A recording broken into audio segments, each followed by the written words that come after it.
জানিস আপা, আজ ইফতারিতে পাশের বাড়ির তৃষ্ণাদের বাড়িতে বিরিয়ানি রান্না করা হয়েছিল মনে হয়।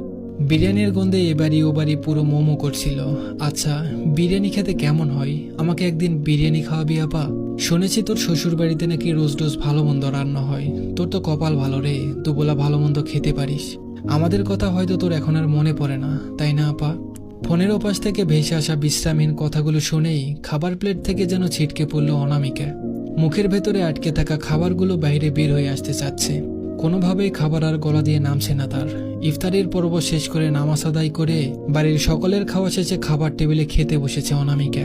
প্লেটে দুমুঠো ভাত আর সাথে মুরগি ভুনে নিয়েছে। এই যেন তার জন্য ঢের খাবার। প্লেটে ভালো করে নজর দিতেই বুকের ভেতর কেমন যেন মোচড় দিয়ে উঠল। তপু তার একমাত্র ছোট ভাই, ছোট একটা বোনও আছে, নাম মনীষা। ওর মুরগির মাংস ভীষণ প্রিয়।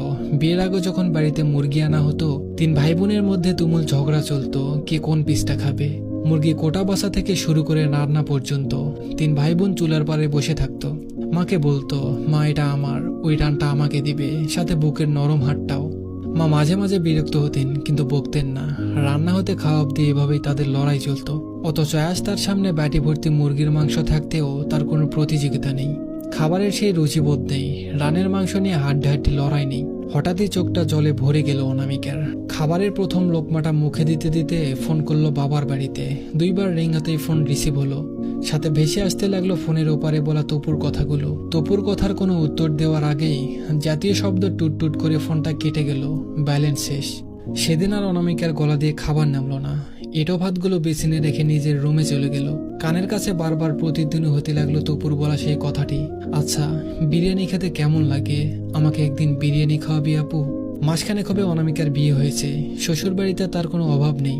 গায়ের রংটা একটু উজ্জ্বল হওয়ায় প্রথম দেখাতেই কোনো বাহানা ছাড়াই এ বাড়ির বউ করে এনেছেন শাশুড়ি শাহানা খন্দকার। এ বাড়িতে তার কথাই শেষ কথা। দেখতে শুনতে খুবই স্মার্ট, আটোসাটো গঠনের সুদর্শন নারী। পোশাক আশাকেও বেশ রুচিশীল। অনামিকাও খুব সুন্দরভাবে নিজেকে এই সংসারে মানিয়ে নিয়েছে। যদিও তার পরিবার আর শ্বশুর বাড়ির মাঝে আকাশ পাতাল পার্থক্য। বিয়ের দিন তো পাড়ার প্রতিবেশী ব্যঙ্গ করে বলেই ফেলেছিলেন, এত বড় বাড়িতে মেয়েকে বিয়ে দিচ্ছ, দেখো মেয়েকে যেন শহরে নিয়ে বিক্রি করে না ফেলে। এমন অনেক দেখেছি, প্রলোভন দেখিয়ে বিয়ে করে 2 দিন পরে আবার বিদায় করে দেয়। নয়তো এমন ধন সম্পত্তি টাকা পয়সাওয়ালা ছেলে এই ভাঙা ঘরে বিয়ে করতে আসবে কোন দুঃখে? এখনো সময় আছে, ভেবেচিন্তে কাজ করো, নয়তো মেয়ের কপালে দুঃখ আছে বলে দিলাম। সেদিন সবার কথায় মনে ভয় ঢুকে গেলেও এ বাড়িতে আসার পর সেসব আর মনে হয়নি অনামিকার। রমজান চলে আসায় বিয়ের পর আর বাবার বাড়িতে যাওয়া হয়নি তার। ওয়াশরুম থেকে চোখ মুখ ধুয়ে বিছানায় গিয়ে বসলো অনামিকা। সজীব তার স্বামী অফিস থেকে ফিরে ফোন নিয়ে ব্যস্ত। অনামিকাকে দেখে একটু